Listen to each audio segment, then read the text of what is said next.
बिहार के छपरा में ये बताया जा रहा है कि एक नाव डूब गई है। हालांकि नाव कैसे डूबी है ये जानना होगा, लेकिन ये भी जानकारी मिल रही है कि 2 लोग डूब भी गए हैं। बड़ी खबर इस वक्त छपरा से आ रही है, बिहार के छपरा से, जहां पर नाव डूबी है। तालाब में ये नाव पलटी, जिसमें ये बताया जा रहा है कि 2 लोग हादसे का शिकार भी हुए हैं। ये तस्वीरें हम आपको दिखा रहे हैं कि कैसे 6-7 लोग एक साथ इस नाव में सवार थे। दुखद यह है कि 2 लोगों की मौत हो गई है, जबकि 8 लोगों को सुरक्षित बाहर निकाल लिया गया है। ये आप देख रहे हैं कि क्षमता से ज्यादा लोग एक साथ नाव पर सवार हो जाते हैं और इसके बाद जो नाव है उसका बैलेंस बिगड़ जाता है, जिससे ये सब तालाब में गिर जाते हैं, जिसमें 2 लोगों की जान चली गई है, जबकि 8 लोगों को सुरक्षित बाहर निकाल लिया गया है।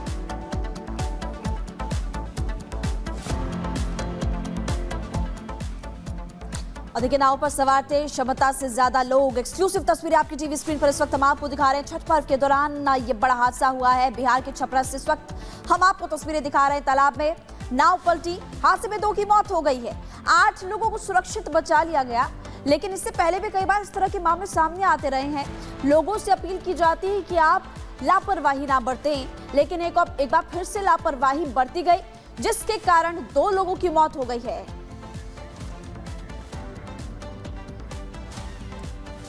और खबरों में आगे बढ़ते हैं, बात करेंगे हिमाचल प्रदेश की, जहां के लोग हमेशा इस बात में विश्वास रखते हैं कि मिल बांट कर खाया जाए। लेकिन प्रदेश के मुखिया सुखविंदर सिंह सुक्खू को अगर रिफ्रेशमेंट नहीं मिली तो बवाल काफी ज्यादा बढ़ गया। समोसे और केक को लेकर बवाल बढ़ गया, इसकी जानकारी हम आपको देंगे आगे। समोसे और केक मंगवाए गए थे सीएम के लिए, गलती से उनके स्टाफ को परोस दिए गए। समोसे पर सीआईडी की इंक्वायरी, वो भी सरकार विरोधी कृत्य बताई।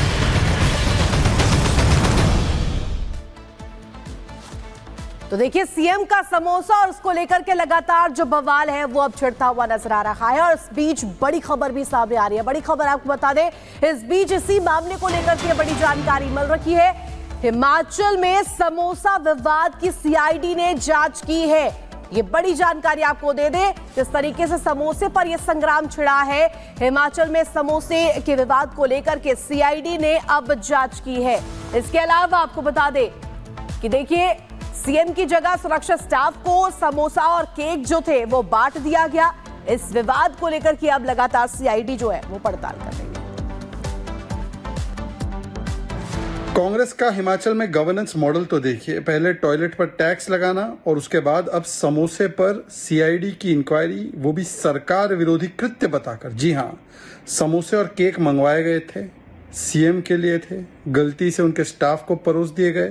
तो हिमाचल प्रदेश के पूरे प्रशासन का काम ये बचा है कि अब इसमें सीआईडी इंक्वायरी कराकर, इसे एंटी गवर्नमेंट एक्ट बताकर इसमें जांच की जा रही है। प्राथमिकता देखिए, एसपी लेवल के अधिकारी ने इसकी जांच की और इसके बाद जांच रिपोर्ट सौंपी गई है। कोमल हमारे साथ है। कोमल, की गलती हो कैसे गई? क्योंकि इसमें सीआईडी रिपोर्ट में साफ तौर पे कहा गया है कि ये चूक है। चूक कहां से हो गई?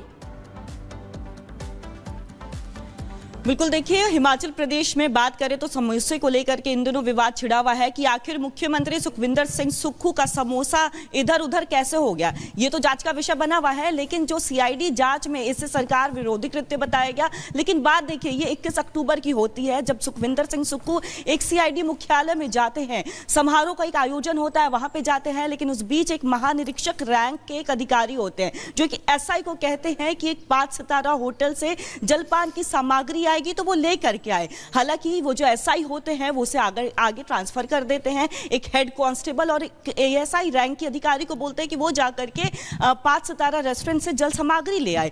जिसके बाद जब वो ले करके आते हैं तो हालांकि इस बात की जानकारी केवल एसआई को होती है कि ये जो सामग्री आ रही है, जो केक और समोसा आ रहा है, वो सुखविंदर सिंह सुक्खू के लिए आ रहा है, लेकिन वो आगे जानकारी नहीं देते हैं, जिसकी वजह से ये पूरा एक कंफ्यूजन जो है वो क्रिएट हो जाता है। और उसके बाद देखिए, ये जो समोसा है और केक है, वो हेड कांस्टेबल और एएसआई की तरफ से जो सुरक्षा कर्मी होते हैं उनके बीच बांट दिया जाता है। और उसी के बाद देखिए अब किस तरह से जो मुख्यमंत्री के लिए मंगवाया गया समोसा इधर उधर हो जाता है, गलत प्लेट में चला जाता है। उसको लेकर के देखिए सियासत पूरी तरह से गर्मा गई है। लेकिन इस बीच आपको याद होगा कि कुछ दिन पहले ही हमने ये खबर भी दिखाई थी कि किस तरह से हिमाचल प्रदेश में देखिए आर्थिक संकट आ गया है। अगर हम बात बीजेपी की करें, विपक्षी दलों की करें, तो वो लगातार लगातार इस समोसे पॉलिटिक्स को लेकर के जो सरकार पर हमलावर है उनका कहना है कि पहले टॉयलेट पे टैक्स लगा दिया जाता है, अब समोसा चूंकि दूसरे प्लेट पे यानी गलत प्लेट पर चला जाता है तो इस कदर नाराज हो जाते हैं वहां के मुख्यमंत्री की सीआईडी जांच तक का आदेश हो जाता है। सीआईडी जांच में इसको सरकार विरोधी कृत्य बताया जाता है और यही नहीं बल्कि कारण बताओ नोटिस भी उन कारण बताओ नोटिस जारी किया गया। और हिमाचल प्रदेश में वैसे ही आर्थिक संकट बहुत ज्यादा है और प्रदेश की मुखिया जब इस तरह की हरकत करते हैं तो कई सवाल उन पर भी खड़े होते हैं। बहुत बहुत शुक्रिया जानकारी देने के लिए। हिमाचल से बड़ी खबर आपको बताई, खबरों में आगे बढ़ेंगे और अगली खबर आपको बताएंगे जो कि उत्तर प्रदेश से सामने आ रही है। महिला सुरक्षा को लेकर बड़ा फैसला किया गया है। जी हाँ, महिला सुरक्षा को लेकर क्या बड़ा फैसला किया गया अब आपको वो बता दें। बड़ी खबर के तौर पर बुटीक में जो माप लेते हैं वो पुरुष नहीं लेंगे, अब महिलाएं जो है वही माप लेंगी। और ये बड़ी खबर इस वक्त आपको बता रहे, महिला सुरक्षा को लेकर उत्तर प्रदेश की तरफ से ये बड़ा फैसला। उत्तर प्रदेश महिला आयोग ने दरअसल प्रस्ताव भेजा था और इसी बीच ये बड़ी खबर आपको इस वक्त हम बता रहे हैं कि महिलाओं की सुरक्षा को ध्यान में रखते हुए उत्तर प्रदेश महिला आयोग ने प्रस्ताव भेजा। बुटीक सेंटर्स पर महिलाओं के कपड़ों के माप पुरुषों के बजाय महिलाएं लेंगी। महिलाओं के लिए अब जिम संचालकों को महिला ट्रेनर भी रखना होगा। तो ये बहुत बड़ा फैसला लिया गया है उत्तर प्रदेश से। यूपी से अमूमन महिला सुरक्षा को लेकर के कई बड़े फैसले इससे पहले भी लिए जाते रहे हैं। और एक और बड़ा फैसला, महिला आयोग की तरफ से एक प्रस्ताव भेजा गया था जिसमें महिलाओं के कपड़ों के लिए माप पुरुषों के बजाय महिलाएं लेंगी, नंबर 1। और दूसरा बड़ा फैसला, महिलाओं के लिए अब जिम संचालकों में महिला ट्रेनर्स रखने के लिए ये बड़ा फैसला किया गया है। महिला आयोग की तरफ से बड़ा फैसला किया गया है। और यूपी में एक बार फिर से एक बड़ा फैसला कह सकते हैं, महिलाओं की सुरक्षा को ध्यान में रखते हुए लिया गया। जिम में भी महिला ट्रेनर, इसके अलावा माप वो भी पुरुषों के बजाय महिलाएं लेंगी। अब देखना होगा कि बुटीक सेंटर्स में ये नियम जल्द से जल्द कब लागू होता है, लेकिन ये बड़ा फैसला फिलहाल चल रहा उत्तर प्रदेश महिला सुरक्षा को लेकर के किया गया। तो देखिए, महिला आयोग का ये बड़ा फैसला, दर्जी नहीं बल्कि अब खुद महिलाएं ही महिलाओं का माप ले सकेंगी, ये इस फैसले का अगर कहें तो सार है। और महिला सुरक्षा को लेकर के उत्तर प्रदेश में ये बड़ा फैसला लिया गया है। उत्तर प्रदेश महिला आयोग ने इसको लेकर प्रस्ताव भेजा था, यहाँ पर ये चिंता जाहिर की थी, जिसके बाद ये फैसला लिया गया है। बुटीक सेंटर्स पर महिलाओं के कपड़ों का जो माप है वो पुरुष के बजाय अब महिलाएं ही लेंगी। तो महिलाओं के लिए रखनी होगी जिम संचालकों को महिला ही ट्रेनर यहां पर उपलब्ध करवाना होगा। और अब महिला सुरक्षा पर यह बड़ा फैसला उत्तर प्रदेश में लिया गया है। तो राज्य में अब जो नाप है, जो माप का काम है, वो अगर बात करें बुटीक सेंटर्स की तो वहां पर महिला ही महिला का यहां पर माप ले सकेंगी, दर्जी की नहीं बल्कि यहां पर महिला की मर्जी चलने वाली है, ये कहा जा रहा है। लगातार महिला सुरक्षा को लेकर के आयोग का ये बड़ा प्रस्ताव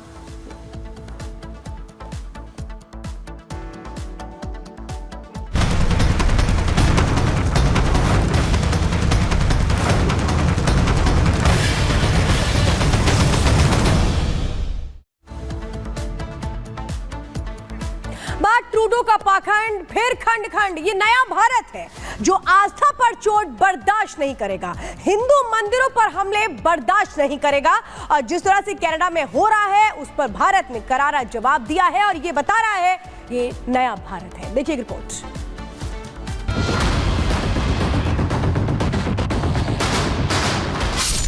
सच बोलते ही तलमिलाया कनाडा, चैनल पर ताला, सच नहीं छिपने वाला। कनाडा ने ऑस्ट्रेलिया टुडे पर प्रतिबंध लगाकर अपनी मंशा जग जाहिर कर दी है। दरअसल ये प्रतिबंध विदेश मंत्री एस जयशंकर की ऑस्ट्रेलिया में आयोजित प्रेस कॉन्फ्रेंस के प्रसारण के कुछ घंटों बाद लगाया गया। इस प्रेस कॉन्फ्रेंस में जयशंकर ने भारत और कनाडा कूटनीतिक गतिरोध और कनाडा में खालिस्तानी चरमपंथ पर टिप्पणी की थी, जिसके बाद इस मामले पर भारत ने भी कनाडा को जमकर लताड़ा। भारत ने गुरुवार को कड़ी प्रतिक्रिया देते हुए कहा कि वो कनाडा की ओर से इस चैनल पर प्रतिबंध लगाने के कदम से हैरान है। साथ ही उसने इस बात पर भी जोर दिया कि ये ओटावा के अभिव्यक्ति की स्वतंत्रता के प्रति पाखंड को उजागर करता है। विदेश मंत्रालय के प्रवक्ता रणधीर जायसवाल ने दिल्ली में वीकली मीडिया ब्रीफिंग में कहा, हम हैरान थे या हमें अजीब लग रहा है, लेकिन फिर भी मैं यही कहूंगा कि ऐसी कार्रवाइयां हैं जो एक बार फिर अभिव्यक्ति की स्वतंत्रता के प्रति कनाडा के पाखंड को उजागर करती हैं। दरअसल एस जयशंकर ने आखिर इस इंटरव्यू में कहा क्या था जिससे कनाडा को मिर्ची लग गई, और अगर इसकी बात करें तो जयशंकर ने हिंदू मंदिरों पर हो रहे हमलों को लेकर कनाडा सरकार पर सवाल खड़े किए थे। जयशंकर ने कहा था, कनाडा में हिंदू मंदिर में जो हुआ